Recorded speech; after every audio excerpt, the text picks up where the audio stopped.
ಎಲ್ರಿಗೂ ನಮಸ್ಕಾರ. ನಾನು ಇವತ್ತಿನ ವಿಡಿಯೋದಲ್ಲಿ ಆಲೂಗಡ್ಡೆಯಿಂದ ಮತ್ತು ಬೋಂಡ ಮಾಡೋದು ತೋರಿಸ್ತಾ ಇದ್ದೇನೆ. ಮತ್ತು ಇದು ದೊಡ್ಡಪತ್ರೆ ಎಲೆ ಇರುತ್ತಲ್ವ, ಈ ದೊಡ್ಡಪತ್ರೆ ಎಲೆ ಅಥವಾ ಅಜ್ವನ್ ಎಲೆ ಅಂತೀವಲ್ವ, ಅದರದ್ದು ನಾನು ಎರಡನ್ನೂ ಮಿಕ್ಸ್ದು ಬೋಂಡ ಮಾಡೋದು ತೋರಿಸ್ತಾ ಇದ್ದೀನಿ. ಕ್ರಿಸ್ಪಿಯಾಗಿರುತ್ತೆ, ಸಾಫ್ಟಾಗೂ ಇರುತ್ತೆ, ತುಂಬ ಟೇಸ್ಟಿಯಾಗೂ ಇರುತ್ತೆ. ಮಕ್ಕಳಿಗಂತೂ ಸಖತ್ ಇಷ್ಟ. ಇದು ಈವ್ನಿಂಗ್ ಸ್ನ್ಯಾಕ್ಸಿಗೆ ಆರಾಮಾಗಿ ಮಾಡ್ಕೊಡ್ಬೋದು. ಈ ಮಕ್ಕಳು ಸಖತ್ ಇಷ್ಟಪಟ್ಟು ತಿಂತಾರೆ. ಬನ್ನಿ ಹಾಗಿದ್ರೆ ಈ ಆಲೂಗಡ್ಡೆ ಮತ್ತು ದೊಡ್ಡಪತ್ರೆ ಬೋಂಡ ಯಾವ ಥರ ಮಾಡೋದು ಅಂತ ನೋಡ್ಕೊಂಬರೋಣ. ಫಸ್ಟು ನಾನಿಲ್ಲಿ ಒಂದೆರಡು ಆಲೂಗಡ್ಡೆ ತೊಗೊಂಡಿದ್ದೀನಿ. ನೀಟಾಗೆಲ್ಲ ವಾಶ್ ಮಾಡಿ ಇಟ್ಕೊಂಡು ಈ ಥರ ತೆಳ್ಳಗೆ ಕಟ್ ಮಾಡಿ ಇಟ್ಕೋಬೇಕು. ಇಲ್ಲ ನಿಮಗೆ ಚಿಪ್ಸ್ ಮಾಡೋದು ಈ ಥರ ತುರಿದು ಇಟ್ಕೋತೀವಲ್ವ, ಆ ಥರ ಆದರೂ ಮಾಡ್ಕೋಬೋದು. ಇಲ್ಲ ನಾವು ತುಂಬ ತೆಳ್ಳಗೆ ಕಟ್ ಮಾಡ್ಕೋತೀವಿ ಅಂದರೆ ತುಂಬ ತೆಳ್ಳಗೆ ಈ ಥರ ಸ್ಲೈಸಾಗಿ ನೋಡಿ ಈ ಥರ ಕಟ್ ಮಾಡಿ ಇಟ್ಕೊಂಡಿದ್ದೀನಿ. ನಾನು 2 ಆಲೂಗಡ್ಡೆ ತೊಗೊಂಡಿದ್ದೆ. ಸುಮಾರು ಇಷ್ಟೊಂದು ಪೀಸಸ್ಗಳು ಬಂದಿದೆ.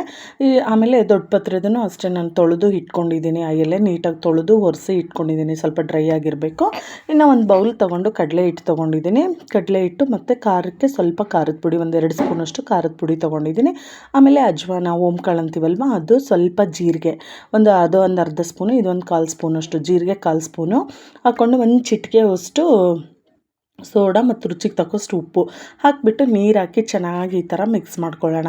ನೀಟಾಗಿ ಈ ಥರ ಎಲ್ಲ ಮಿಕ್ಸ್ ಮಾಡಿಕೊಂಡು ಆದಮೇಲೆ ಒಂದು ಸರಿ ಟೇಸ್ಟ್ ನೋಡ್ಕೊಳ್ಳಿ, ಉಪ್ಪು ಖಾರ ಎಲ್ಲ ಕರೆಕ್ಟಾಗಿದೆ ಏನೋ ಅಂತ ನೋಡಿಬಿಟ್ಟು ಇನ್ನೊಂದು ಸ್ವಲ್ಪ ಏನಾದರೂ ಉಪ್ಪು ಖಾರ ಬೇಕು ಅಂದರೆ ಸ್ವಲ್ಪ ಹಾಕ್ಕೋಬೋದು. ನನಗೆ ಇಲ್ಲಿ ಕರೆಕ್ಟಾಗಿ ಆಗಿದೆ. ಇವಾಗ ನೋಡಿ ಹಿಟ್ಟು ಈ ಒಂದು ಕನ್ಸಿಸ್ಟೆನ್ಸಿ ಇರಬೇಕು. ಹಿಟ್ಟು ತುಂಬ ದಪ್ಪ ಇರಬಾರ್ದು, ತುಂಬ ತೆಳ್ಳ ಇರಬಾರ್ದು. ಈ ಥರ ಕಲಸಿ ಇಟ್ಕೊಂಡು ನಾನು ಎಣ್ಣೆನೂ ಕಾಯಕ್ಕೆ ಇಟ್ಟಿದ್ದೀನಿ. ದೊಡ್ಡಪತ್ರೆಯಲ್ಲೇ ನೋಡಿ ಈ ಥರ ಕಿತ್ಕೊಂಡು ಬಂದು ತೊಳೆದು ಇಟ್ಕೊಂಡಿದ್ದೆ ನಾನು. ಆಮೇಲೆ ಎಣ್ಣೆ ಕಾದಿದೆ ಅಲ್ವಾ, ಇವಾಗ ಎಣ್ಣೆ ಕಾಯಕ್ಕೆ ಇಟ್ಟಿದ್ನಲ್ವ ನೋಡಿ, ಸ್ವಲ್ಪ ಒಂದು ಹಾಕಿಬಿಟ್ಟು ಒಂದು ಸ್ವಲ್ಪ ಹಿಟ್ಟು ಹಾಕಿ ನೋಡಿದ್ದೆ ನಾನು, ಕಾದಿದೆ ಎಣ್ಣೆನು. ಇವಾಗ ನಾನು ಫಸ್ಟು ಈ ಏನು ದೊಡ್ಡಪತ್ರೆ ಎಲೆದನ್ನು ಆ ಕಡೆ ಈ ಕಡೆ ಹಿಂಗೆ ಹದ್ದುಬಿಟ್ಟು ಹಾಕ್ತಾ ಇರೋದು ಎಣ್ಣೆಯಲ್ಲಿ. ಸರಿ, ನಾವು ಮಾಮೂಲಿ ಹೀರೆಕಾಯಿ ವಡ ಎಲ್ಲ ಬಿಡ್ತೀವಿ ಅಲ್ವಾ, ಆ ಥರನೇ ನೋಡಿ ಈ ಥರ ಎದ್ಬಿಟ್ಟು ಆ ಕಡೆ ಈ ಕಡೆ ಫಿಲ್ ಮಾಡಿಬಿಟ್ಟು ಹಿಟ್ಟನ್ನ ಹಚ್ಬಿಟ್ಟು ಹಾಕೋದು ಎಣ್ಣೆಯಲ್ಲಿ. ಎಣ್ಣೆ ಚೆನ್ನಾಗಿ ಕಾದಿರಲಿ. ನೋಡಿ ಡುಮ್ಮಕ್ಕೆ ಚೆನ್ನಾಗಿ ಬರ್ತಾಯಿದೆ. ಈ ತುಂಬು ಇರುತ್ತಲ್ವ ತೊಟ್ಟು, ಅದನ್ನು ಇಟ್ಕೊಂಡು ಹಾಕಬೇಕು. ಅದಕ್ಕೆ ನೀಟಾಗಿ ನಾವೇನು ಮೆಣಸಿನ್ಕಾಯಿ ಬಜ್ಜಿ ಹಾಕ್ತೀವಲ್ವ, ಅದೇ ಥರನೇ ಇದನ್ನು ಹಾಕೋದು. ಟೇಸ್ಟ್ ಅಂತೂ ತುಂಬ ಚೆನ್ನಾಗಿರುತ್ತೆ, ಅದು ಫ್ಲೇವರು ಸಖತ್ತಾಗಿರುತ್ತೆ ಈ ದೊಡ್ಡಪತ್ರೆದು. ನಿಮಗೂ ಒಂದು ಸರಿ ಮಾಡಿ ನೋಡಿ, ತುಂಬ ಚೆನ್ನಾಗಿ ಬರುತ್ತೆ ಇದು ದೊಡ್ಡಪತ್ರೆದು. ಇವಾಗೆಲ್ಲ ಒಂದು ಕಡೆ ಬೆಂದಿರುತ್ತಲ್ವ, ಒಂದು ಸರಿ ನೀಟಾಗಿ ಇನ್ನೊಂದು ಸರಿ ಎಲ್ಲ ಟರ್ನ್ ಮಾಡಿಬಿಟ್ಟು ಇನ್ನೊಂದು ಕಡೆ ಚೆನ್ನಾಗಿ ಬೇಯಿಸ್ಕೋಬೇಕು. ಆದಷ್ಟು ಮೀಡಿಯಮ್ ಫ್ಲೇಮಲ್ಲೇ ಇದನ್ನು ನಾವು ಬಜ್ಜಿ ಬೋಂಡಗಳನ್ನೆಲ್ಲನೂ ಕರಿಬೇಕು. ಯಾಕಂದರೆ ತುಂಬ ಹೈ ಫ್ಲೇಮ್ ಇಟ್ಕೊಂಡ್ಬಿಟ್ರೆ ಫುಲ್ ಕಲರೆಲ್ಲ ಒಂಥರ ಸೀದೋಗಿರೋ ಥರ ಆಗಿಬಿಡುತ್ತೆ, ಒಳಗಡೆ ಚೆನ್ನಾಗಿ ಬೆಂದಿರಲ್ಲ, ಹಿಟ್ಟಿಟ್ಟು ಹಂಗೆ ಇರುತ್ತೆ ಹಸಿ ಹಿಟ್ಟು ಥರ. ಸೊ ಅದಕ್ಕೆ ನಾನು ಮೀಡಿಯಮ್ ಫ್ಲೇಮೇ ಇಟ್ಕೊಂಡು ಚೆನ್ನಾಗಿ ಬೇಯಿಸ್ಕೊತಾ ಇದ್ದೀನಿ. ನೋಡಿ ಎಲ್ಲ ಟರ್ನ್ ಮಾಡಿ ಕಲರೆಲ್ಲ ಚೇಂಜ್ ಆಗುತ್ತೆ. ಆಮೇಲೆ ಮೇಲ್ಗಡೆ ಕ್ರಿಸ್ಪಿಯಾಗಿ ಚೆನ್ನಾಗಿ ಬರುತ್ತೆ.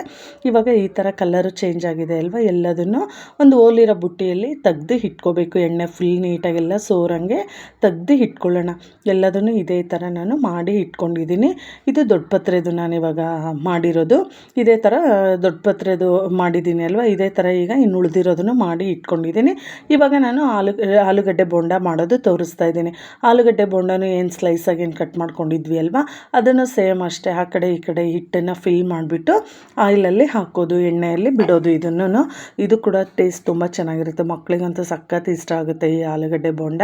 ಈ ಥರ ಆದರೂ ಮಾಡ್ಬೋದು, ಇಲ್ಲಾಂದರೆ ಉದ್ದುದ್ದ ಕಟ್ ಮಾಡಿ ಫಿಂಗರ್ ಚಿಪ್ಸ್ ಥರ ಮಾಡ್ತೀವಲ್ಲ, ಆ ಥರ ಆದರೂ ಮಾಡ್ಕೋಬೋದು. ಬಟ್ ಅದು ಸ್ವಲ್ಪ ಬೇಯೋದು ಲೇಟ್ ಅನಿಸುತ್ತೆ. ಈ ಥರ ತೆಳ್ಳ ಕಟ್ ಮಾಡ್ಕೊಂಡು ಫಿಲ್ ಮಾಡೋದ್ರಿಂದ ಬೇಗ ಬೇಯುತ್ತೆ ಇದು. ಅದಕ್ಕೆ ನಾನು ಈ ಥರನೇ ಕಟ್ ಮಾಡಿ ಮಾಡ್ತಾ ಇರೋದು. ನೋಡಿ ಎಲ್ಲದನ್ನು ಇದು ನಮಗೆ ಆಯಿಲಲ್ಲಿ ಎಷ್ಟು ನಾವು ಎಣ್ಣೆ ಇಟ್ಕೊಂಡಿರ್ತೀವೋ ಆ ಬಾಣಲಿಗೆ ಸರಿ ಹೋಗೋಂಗೆ ಹಿಟ್ಟು ಹಚ್ಚಿ ಹಾಕ್ತಾ ಇರಬೇಕು. ಹಾಕಿ ಆದಮೇಲೆ 1 ನಿಮಿಷ ಬಿಟ್ಬಿಟ್ಟು ಆಮೇಲೆ ಎಲ್ಲದನ್ನು ಟರ್ನ್ ಮಾಡಿ ಇನ್ನೊಂದು ಸೈಡು ಬೇಯಿಸ್ಕೋಬೇಕು. ಇದನ್ನು ಎಣ್ಣೆಯಲ್ಲಿ ನೀಟಾಗಿ ಮೀಡಿಯಮ್ ಫ್ಲೇಮಲ್ಲೇ ಬೇಯಿಸ್ಕೋಬೇಕು. ಇವಾಗ ಒಂದು ಸೈಡ್ ಎಲ್ಲ ಆಗಿದೆ ನೋಡಿ, ಸ್ವಲ್ಪ ಕಲರ್ ಚೇಂಜ್ ಆಗಿದೆ ಅಲ್ವಾ. ಇವಾಗ ಎಲ್ಲದನ್ನು ಟರ್ನ್ ಮಾಡಿಬಿಟ್ಟು ಇನ್ನೊಂದು ಸೈಡು ನಾವು ನೀಟಾಗಿ ಇದನ್ನ ಫ್ರೈ ಮಾಡ್ಕೋಬೇಕು.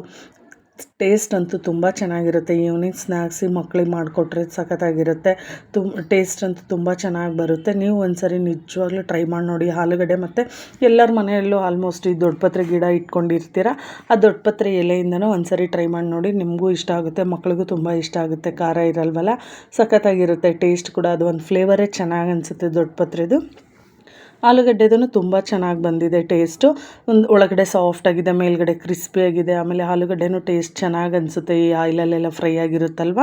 ತುಂಬ ಅಂದರೆ ತುಂಬ ಚೆನ್ನಾಗಿ ಬಂದಿದೆ.